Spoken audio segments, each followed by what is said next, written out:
Hello. Um, I am going to do another one of these videos that I'm excited about um, because I'm hoping that uh, we can all sort of do this together. If there are people who want to try their hand at making home fermented tempeh. So I've never made tempeh before, and I thought that it would be fun. Most of these videos that I've been doing during coronavirus sheltering have been ferments that I have done numerous times. So for years and years. So my vinegar making, nettling and nettle pesto, nettle tea, all different nettle things, my kimchi. Yeah, so these are ferments and foraged foods that I regularly make. And I've never made tempeh, but for a long time, I just was a little bit intimidated by it. And I thought, oh, I don't have the proper equipment, um, and it'll be a little more of a pain in the bum than it would be worth, because there's such good tempeh that I can get here in Portland. But now that I've been doing more kind of complicated ferments that take longer and need incubation, like miso and doubanjiang and shoyu, which is soy sauce. Now that I've done these different ferments, I'm realizing, maybe I should branch out and try tempeh. And I've been enjoying, me and my boyfriend Jimbo have been enjoying tempeh Reubens lately.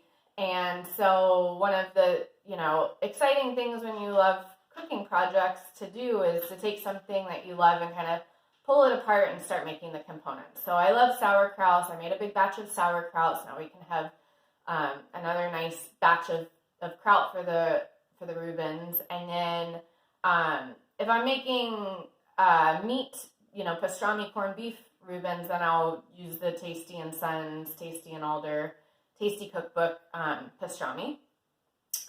I also use the Tasty Cookbook, hello, my name is Tasty Cookbook, Russian dressing for the sandwich.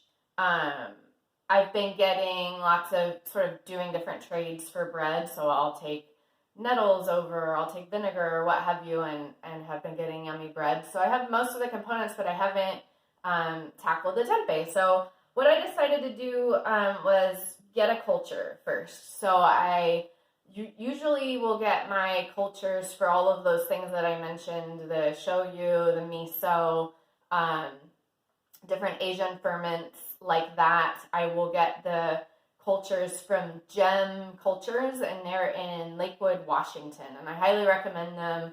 I'm not sure if you can, if the general public can visit there or not, but you can certainly mail order anywhere in the country, and I'm guessing anywhere in the world from them. They just happen to be out of tempeh culture right now, so I had to do a little research and just kind of let my fingers do the walking, and I found another company that had some tempeh culture. I ordered it, and it arrived, so I have that now. So I'm using my handy dandy Sandor LX Cats. This is two different editions of wild fermentation for it. And then I'm also using, this company is called Cultures for Health. And it's a couple in, I think, North Carolina, it might be South Carolina. But they also sent with the culture, the tempeh culture, this sort of instructional recipe. So it has steps for making it.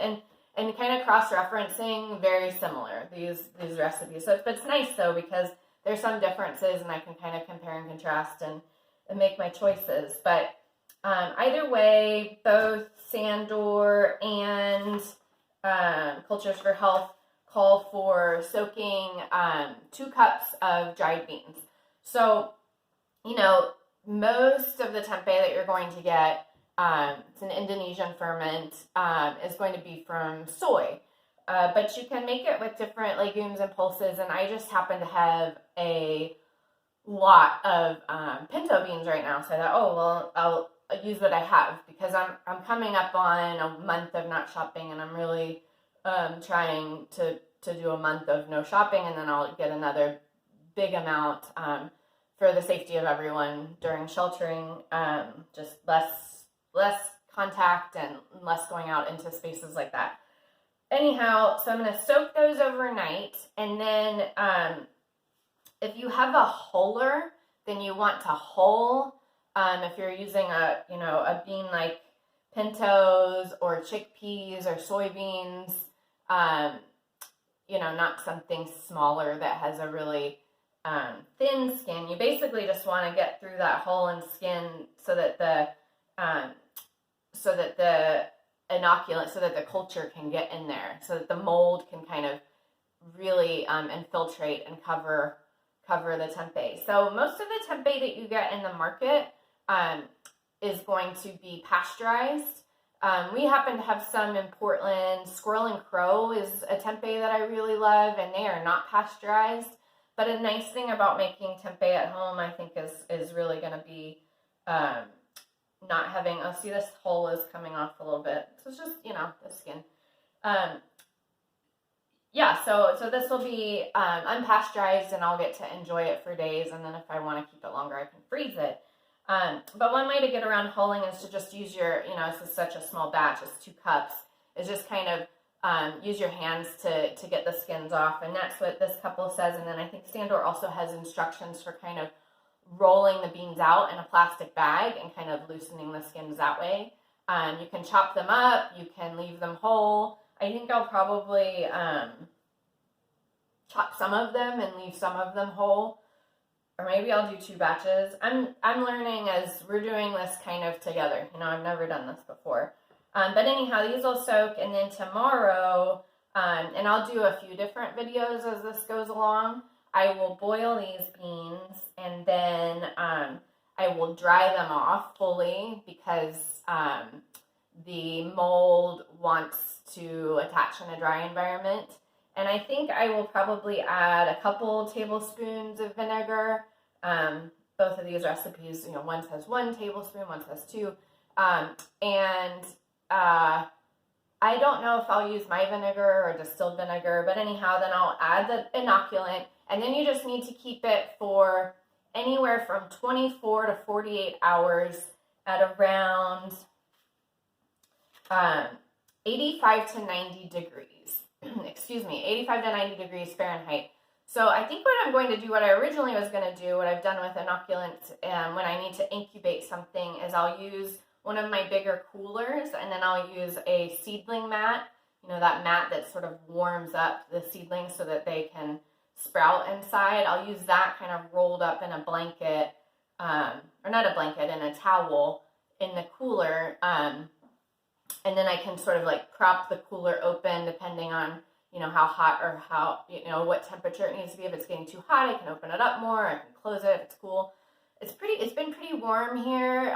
Today is in the mid 70s. So I kind of have a feeling that might be a little bit too hot. So what I'm going to use instead of that is my dehydrator, my food dehydrator.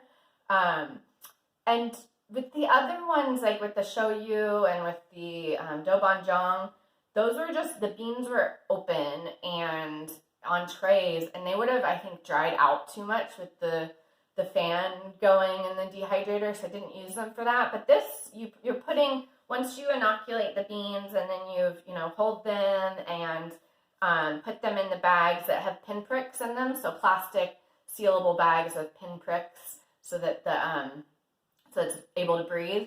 Then that's when you want to keep it at that temperature, let me say 85 to 91 degrees Fahrenheit. So I think that that class, the fact that they'll be in bags, I think it's going to keep them moist enough. You also do want some air circulation for tempeh. So I think the dehydrator is going to be really, really nice for that. So I can have a couple bags, is what I'm guessing. Maybe just 1 bag, actually. Maybe 1 gallon bag. We'll see. In there. And then for 24 to 48 hours is generally how long it's going to take. Could take up to 4 days. And you just want that full coating of all those mold spores. So just that bright white color. I want to mention a couple other things, and then I will stop talking. And I think because most of the action is going to take place in the next few days as things start to grow. Oh, you want to keep, I'll show you the, so the culture came, so if you do order some, this was, I think, $15, and I got 3 packets of the mold in here, and each of these is good for 1 batch of 2 beans. It feels like, I haven't opened one up yet, but it's going to be, I don't know, not much, maybe like a 1/4 teaspoon of powder. And then I'm keeping that one out because I'm going to use it tomorrow. But then you just keep the other ones. So this is good for 4 batches of tempeh, refrigerated and kind of, I put it in another bag just so that it, just easy to grab in the refrigerator. So that's the culture. So you could order it from wherever you want if you don't have some. And yeah, I mean, I think that's good. I'll talk more about, there's some really fun, interesting tempeh stuff that's been happening in the Northwest for a while, especially in Portland. We have the tempeh movement with Willie Chambers and Mike Willis. We have Seth Tibbett of Tofurkey. There's been a lot of recent kind of a rejuvenation of the love of tempeh here. So it's kind of fun, and I can tell you a little bit about that. But I hope that you're all doing well during this time. It's a hard time, and I know that, so many changes for everyone. It's different for every household, every person, every family. So maybe this will be something, if you do have some extra time right now and you are at home more and you have the energy to do it or the interest in doing it, maybe you'll want to make some tempeh too. I mean, so yeah, you need your beans, whatever beans you're going to use, dried beans.